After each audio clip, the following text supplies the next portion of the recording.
Hi.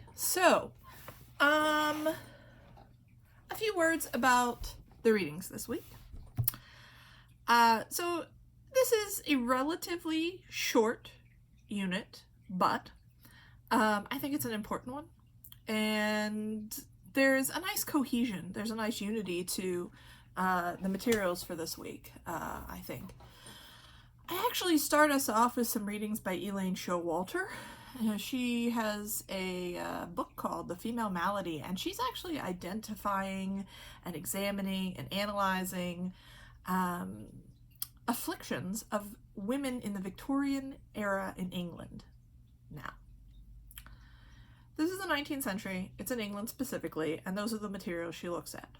However, as we've discussed in the past, all of these ideas about Western medicine and about sort of Western conceptions of the body and mental illness eventually filter their way to Russia and sort of make their way into the sort of elite, the educated, the academic class, and certainly Victorian era Russian doctors. So it makes sense, and as we'll see from Russian materials, it's the case, that Russian doctors are working off of the same presumptions and concepts about illness, and particularly mental illness when it comes to women.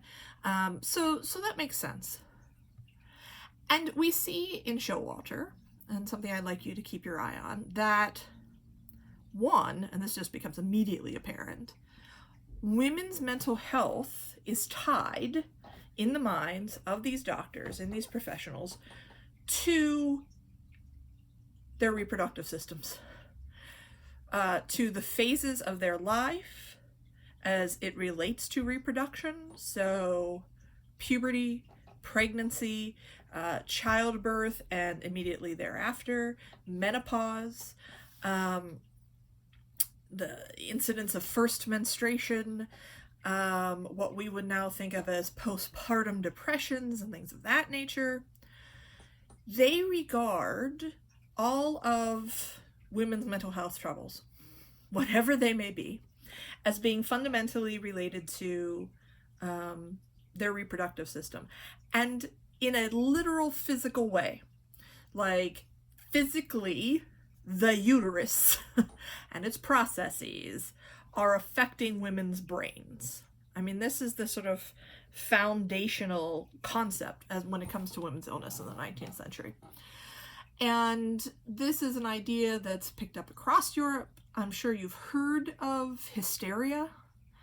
If you've ever heard the term globus hystericus, perhaps you know the sensation when you get anxious, that you feel like there's just a lump in your throat, like you just feel like there's like a rock, something choking you. There was the supposition going back to Greek medicine that this was actually the uterus rising in the body until it choked the woman out from inside. And I should say that these ideas about women's mental illness being connected to their uterine anatomy, and I also want to say that I'm well aware that not all women have uteruses, but insofar as the Victorian era doctors are thinking about things, you know. But this idea about women's functioning goes clear back to the ancient Greeks. It's worth noting that if we go back in European history to, let us say, the 1600s,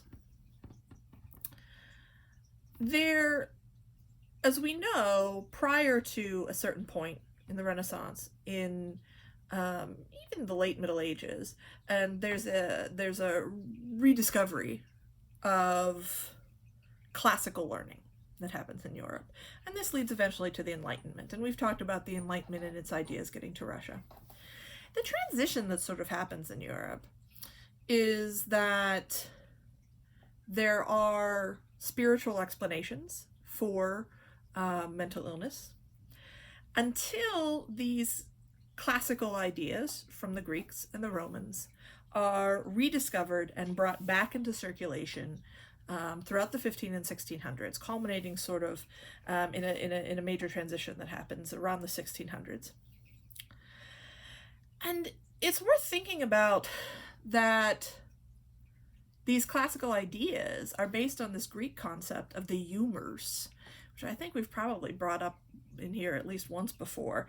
The idea, Vinitsky brings it up, that melancholy is the result of too much of this black bile, right? This melancholia is the result of an imbalance. There's color and there's blood.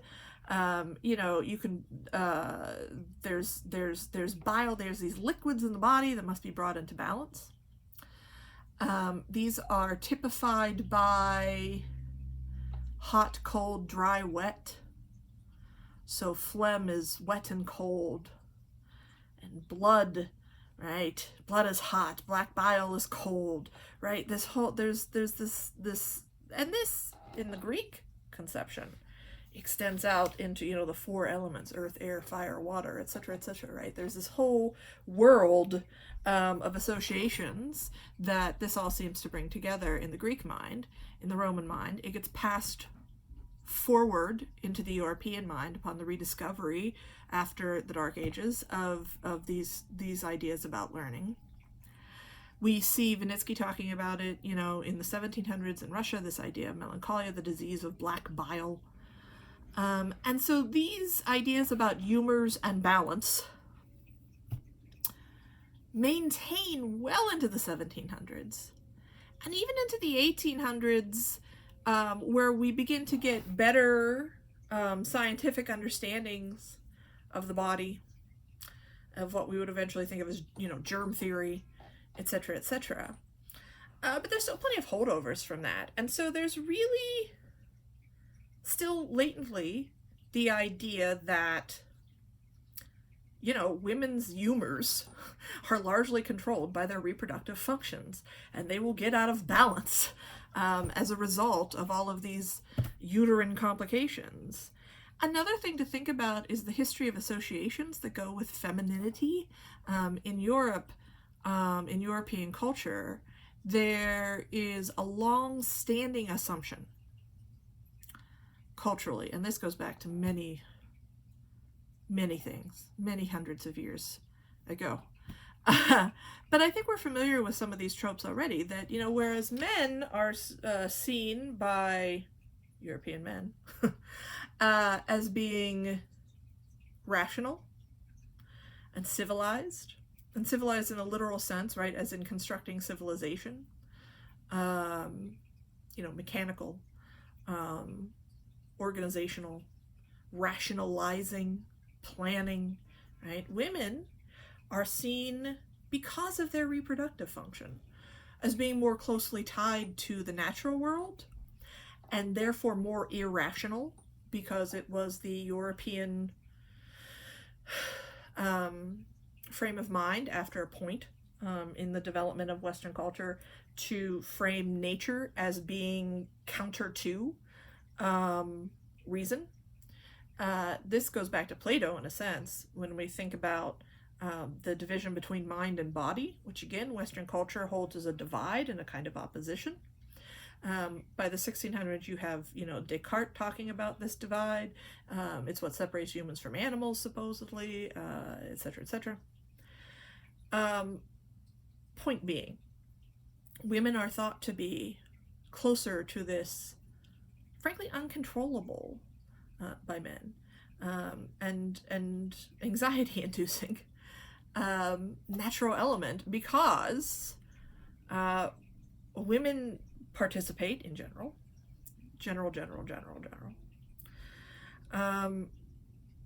in the creation of life, in this incredibly natural function that is beyond men's control, and in a way beyond men's understanding.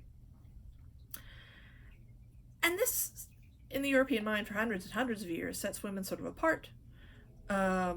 They are more irrational, they are closer to nature, they are harder to govern, they require more control, their fathers, their husbands, whomever, but they are incapable in some sense of controlling themselves.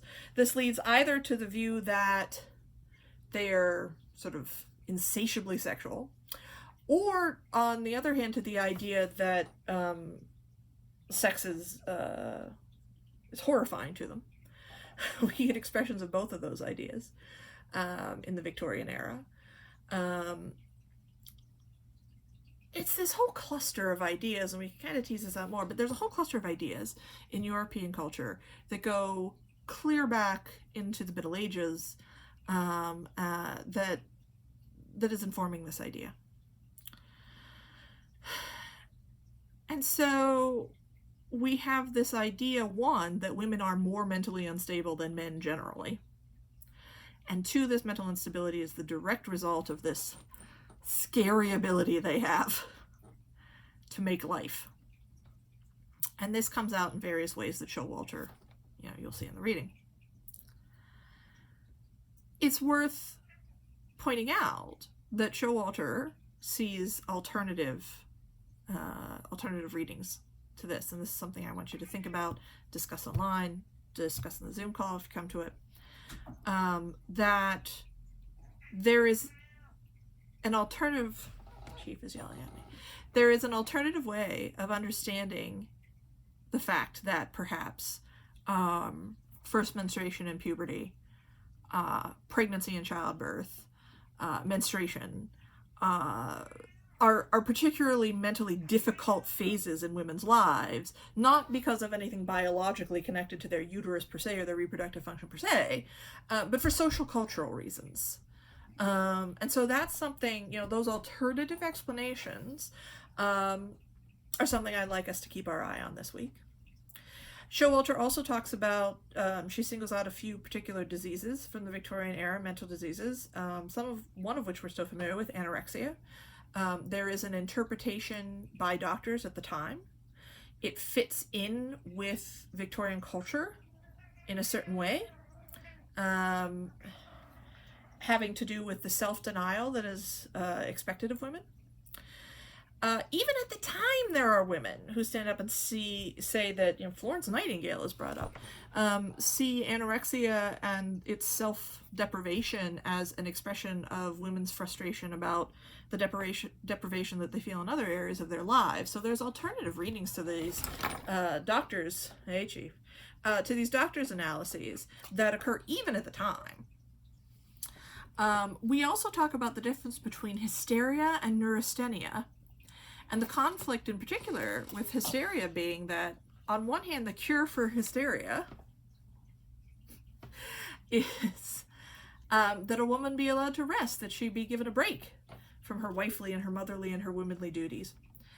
But then on the other hand, the doctor is not supposed to sanction that. He's not supposed to give these women a break. They hate hysterics. And in a larger sense, what I'd like you to be thinking about as you read this is where culture, where culture intersects with symptoms and affects interpretations of those symptoms, right? How the culture and the hierarchies and the gender biases that male doctors come to the situation with. They encounter the evidence of women's afflictions, and they make a particular analysis of them based on those cultural biases. That process is sort of, in a large sense, right, moving out to more and more abstract ideas, what I'd like us to keep our eye on here. And then from that sort of general description of all these problems, we move to this Russian-specific situation of Klikushestvo, which Christine Moravec talks about. Klikushestvo, I call it an affliction. It is not a physical disease, although it has physical manifestations that doctors at the time thought it was impossible that their patients could be faking. And actually, it seems like it would be impossible for them to be faking them. It is understood by doctors at the time, who are basically in the exact same realm of cultural biases and medicalized understandings of gender and so forth as as the Dr. Showalter describes are, as a type of neurasthenia or a type of hysteria, maybe a type of somnambulism, and they have explanations and they propose cures. Peasants themselves, and if you go back and review the Ivanich reading, Klikushestvo is a very old, I mean, this is something that's been going on for hundreds of years in Russian communities. Peasants understand it as demon possession. Period. Point blank. It's a form of spoiling. The person has done absolutely nothing wrong. Somebody has put a curse upon them, has spoiled them, and now they have a demon inside of them. And it must be dealt with as you would deal with such things. And they, you know, we get back to this idea of devoiveria, that, you know, on one hand, this spoiling and this cursing, this kind of magical healing that you might turn to is obviously a pre-Christian tradition. On the other hand, the demon, so to speak, reacts negatively to Orthodox holy objects. It is often to Orthodox holy sites, to priests, and etc. that people turn for cures. So there's a great classic example of that double faith, that devoiveria, embedded in all of this. And again, we are left with the opinions of the doctors and the opinions of the peasants, and they're very different. They have completely different understandings of this illness. And then we are left, Warbeck makes a proposal, we are left to think about what this is. And I think it's important to stipulate that these people aren't faking. I mean, one or two of them may have been, right? But that's in general, right? These people are not faking this. On the other hand, it is not a medical disease. What is it, right? How do we understand this? This, what we would call a culture-bound syndrome, because it only happens in Russia. You only get Klikushestvo, you only have Klikushi in Russia.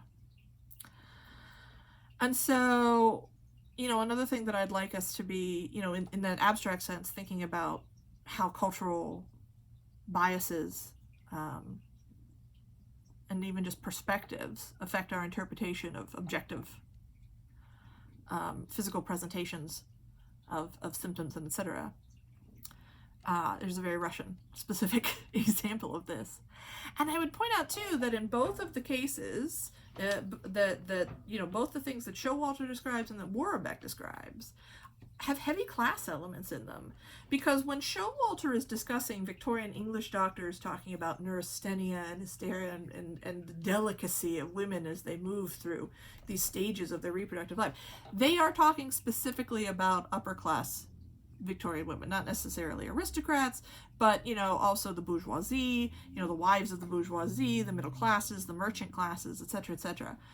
They outright say that peasant girls do not experience these problems.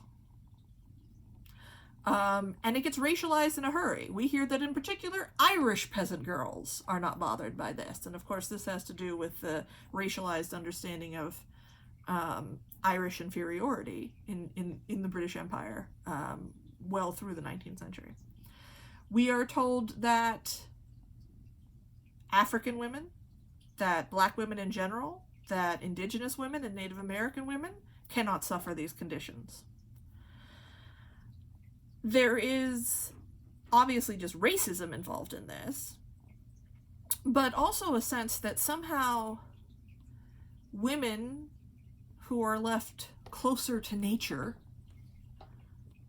right? And of course, again, racist understandings of foreign cultures, but within the 19th century mindset, you have enslaved people, you have indigenous people. They traditionally live differently and in different kinds of accords between their civilizations and the natural world than that of Western European accords with the natural world, which are hostile, frankly. And it seems to be the part of the conception here is that higher class women become more civilized, but that this civilizational structure is in some way particularly stressful for women in that so far as it separates them from their natural irrationality. You know, the sort of unreasoned, unorganized life. There's a heavy class element that goes into the Russian situation too, slightly differently, because it's not necessarily the case that you only had poor peasants suffering from Klikushestvo, but you did only have peasant communities. Now, you could be very well off as a peasant. You could be a kulak, you could even live in a small town. By the 19th century, you had many women whose husbands were going for seasonal work in urban centers to do wage work. People that were I mean, it's recorded in Warbeck. You'll see people who were literate, people who were fairly well educated, women who, you know, etc., etc. Right? This sort of it's not just like backwoods peasant rural, right?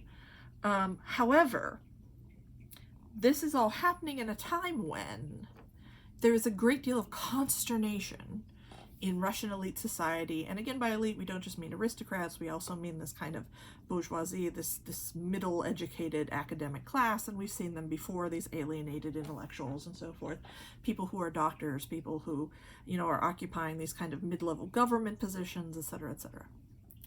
There's this real anxiety that the reason Russia is behind Europe, and has always been, you know, at this point in time, is because there's this enormous backwards element of the peasantry who still live in these, you know, dark pagan blah blah blah. Well, this is not entirely true, but whatever. And this is becoming more and more heightened as an anxiety because throughout the 19th century, peasant lifeways are being disrupted. Capitalist industry is growing in Russian cities and towns. Transportation in the form of railroads is improving, and you get a much more mobile peasant population, such that people are, at least seasonally, frequently leaving their peasant communities to go do wage work in cities and towns.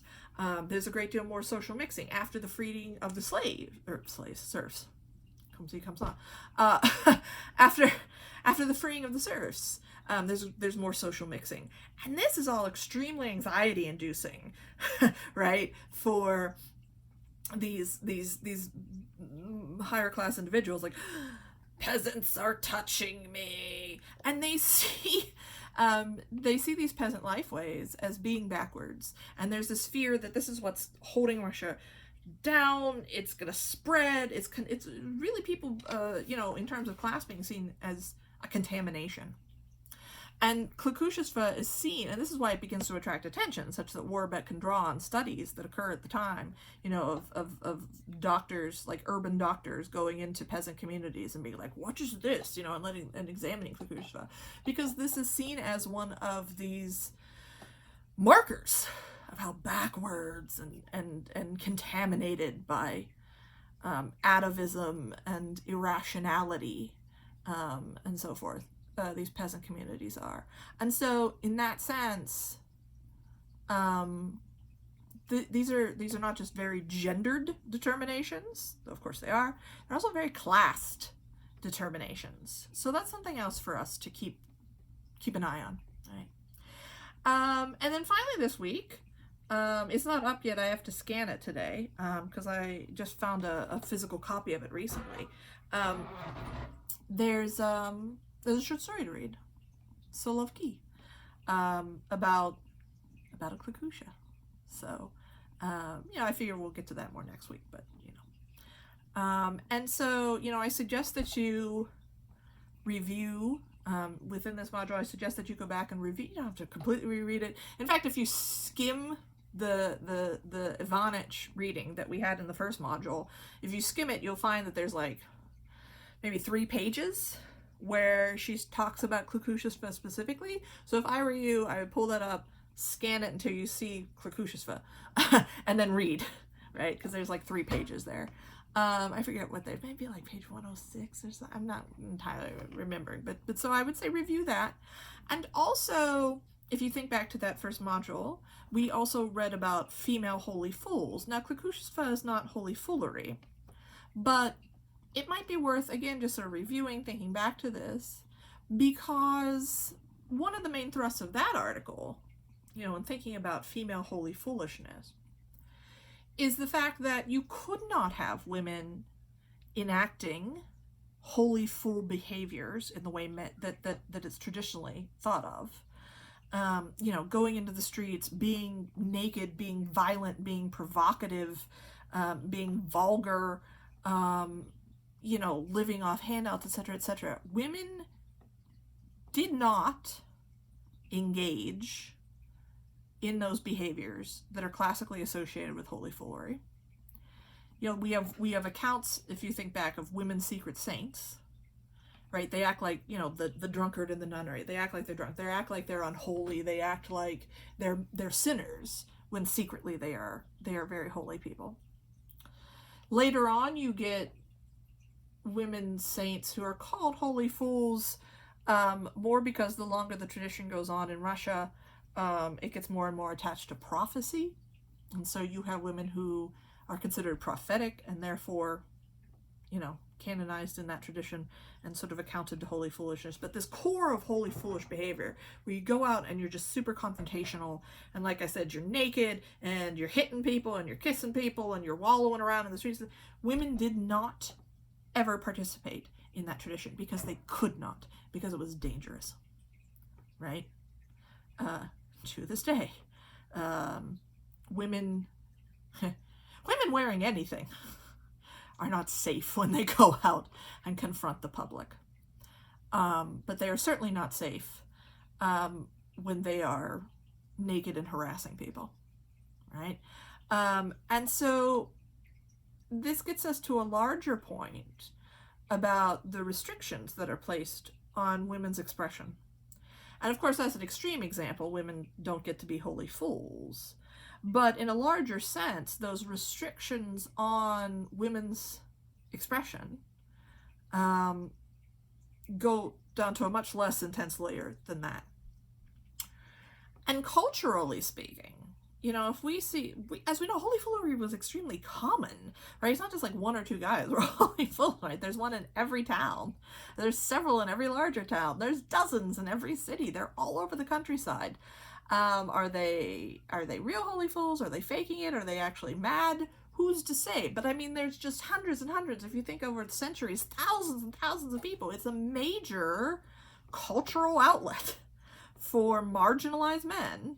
Whether they are mad or feigning madness or part of a religious ecstasy or whatever's going on, right? There is this outlet for men who are in the margins of normative behavior to let it all out, right? And still be accepted in society in this niche. Now, of course, acceptance is, they're seen as holy fools. It's not, but I mean, there's a valve, right? There's a place for that energy to go and to be assimilated and understood by the culture.